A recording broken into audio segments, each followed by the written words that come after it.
It seems like prequels are a curse for beloved trilogies. So when The Hobbit was announced, the fans of Lord of the Rings franchise were cautiously optimistic. For quite by chance, and the will of a wizard, fate decided I would become part of this tale. Now Peter Jackson, the writer and director of Lord of the Rings, wanted to make The Hobbit first. He originally wanted the short book to be the first movie in a trilogy, and the 2 movies that followed it would be the entirety of Lord of the Rings. Now Peter Jackson was unable to get the rights for The Hobbit, and of course, he went on to make the incredibly successful and well-received Lord of the Rings. It was stated that in 2010, the rights for The Hobbit were to expire, so Jackson and New Line Cinema would make the movie then. So when The Hobbit was actually announced, it was supposed to be told in 2 movies from a new vision from a new director. That director, being Guillermo del Toro, was fresh off the success of the Hellboy series, and one of my favorite movies of all time, Pan's Labyrinth. It was said that he was supposed to bring a fresh new angle to the world of Middle-earth. Peter Jackson was eventually brought onto the film as an executive producer. Jackson went on to explain that he chose not to direct the films because it would have been unsatisfying to compete with his previous films. But nonetheless, Peter Jackson took on a writing role. So in 2008, Guillermo del Toro and Peter Jackson began writing the scripts with a couple others. Writing sessions became longer and longer, story structure was constantly changing, and 2 years later, the film that was originally supposed to be released in 2011 did not have a complete script. The proposed script from Guillermo del Toro was said to have 1 movie with Bilbo's journey. It would include the entirety of Bilbo's story, from Bag End to the Lonely Mountain. It would all be included. The second movie would show the same events but from a different angle. For example, Gandalf's adventure to the White Council and the realization of Sauron. Although production was being delayed, Guillermo del Toro seemed like he was the perfect choice for helming this massive project.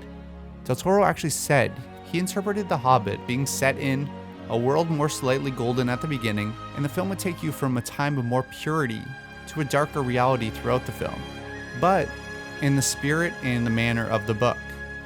And Del Toro actually went on to state his passion for scale models and background paintings. In 2010, Guillermo del Toro left The Hobbit because of ongoing delays. And this is where, in my opinion, The Hobbit fell apart before it even started. Peter Jackson eventually decided to take on the directing role, and over the next couple months, Peter Jackson made 2 major decisions that I believe ruined The Hobbit. Far over the misty mountains cold. Jackson eventually made the decision that the story would be better told in 3 movies rather than 2.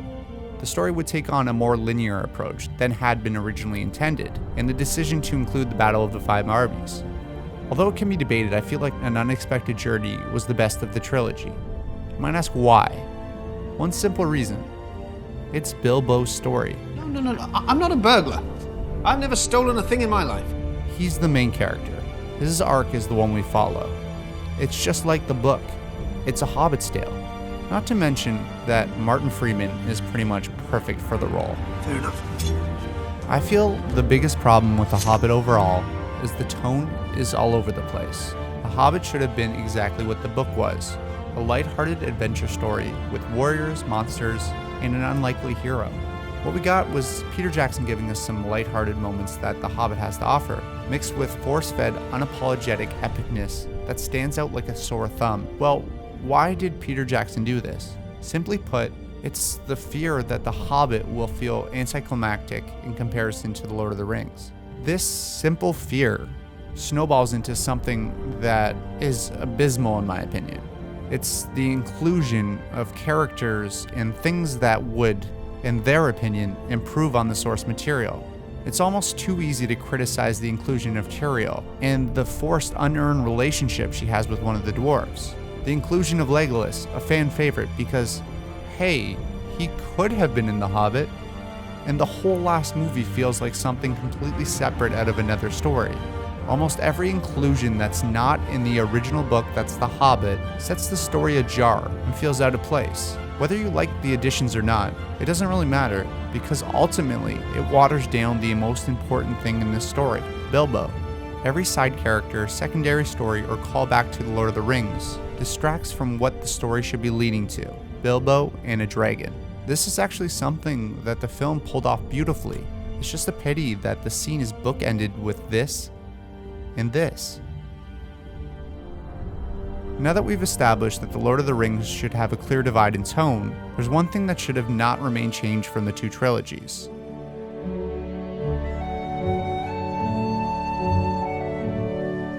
Do you remember the warm feeling of Hobbiton as Gandalf made his way through those paths in Lord of the Ring? Now view a similar scene in The Hobbit. It just feels different. Now most people don't pick up on this, but subconsciously there's a warmth and grittiness to Lord of the Rings. And one of the main reasons, in my opinion, is because the trilogy is shot on film. Peter Jackson shot Lord of the Rings on film and then intended to shoot The Hobbit in 3D. This would have been incredibly expensive to shoot in a film format. So instead, they opted for red digital cameras. This decision isn't drastically wrong right off the bat. Red cameras can do incredibly gorgeous things, but if you want to recapture that warmth from Lord of the Rings, you shouldn't change your format. And I also firmly believe that fantasy, in particular Middle-earth, lends itself perfectly to film. There's a soft glow and grain, and it's not the clearest picture, which helps us suspend our disbelief. Which brings me to my next point. In addition to 3D, the films were to be shot in 48 frames per second. Usually, films are shot in 24 frames per second, making this double a typical movie. This shooting style, in addition to the digital camera, made for pristine images that almost look like you were looking through a window. You might say that, isn't that a good thing? Well, no. Everything looks artificial. CGI becomes tremendously more apparent. Take, for example, this scene from The Hobbit. Due to the 3D and the 48 frames per second, the amount of light the camera needs is much greater. So the scenes are lit in an unnatural way in order to correct for this problem. The glow from the sky is overpronounced. The clarity is far unrealistic for a night scene with only the campfire to light it. Now look at a similar scene from Lord of the Rings. There's a clear difference. It feels natural. As you probably noticed, the scene from The Hobbit was enhanced with CGI as well. Another terrible decision from the movies. Lord of the Rings opted for miniatures and set pieces, while Peter Jackson and crew relied much more heavily on CGI for The Hobbit, and it sticks out as if it's a cartoon in some portions. The amount of weight an object has is very difficult to communicate with CGI. As you can see, in Lord of the Rings, the movies aren't without their faults, but this happens tenfold in The Hobbit. Legolas turns into a godlike creature who does not abide to the laws of gravity. CGI orcs replace actors in full makeup, and full character designs are completely CG. Now these decisions, the technical and the story, are obviously big decisions, but I believe the biggest mistake was having Peter Jackson helm this trilogy. How does this compare to Lord of the Rings was in the back of Peter Jackson's head while he was making these movies, and I don't think he ever touched an ounce of the emotional weight that Lord of the Rings has. Whether you can enjoy The Hobbit for what it was, or you hated every single moment from Unexpected Journey onwards, I think we can all agree that there are moments of brilliance. And somewhere inside all the mess, there's a great movie.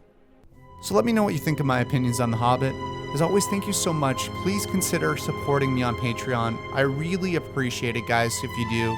Thanks so much to my patrons already: Adam Gray, Jeremy Jacobs, Jennifer Elizabeth Edwards, and Jeremy Robson. You guys are awesome. Thanks for watching. Please subscribe, and I'll see you in the next video.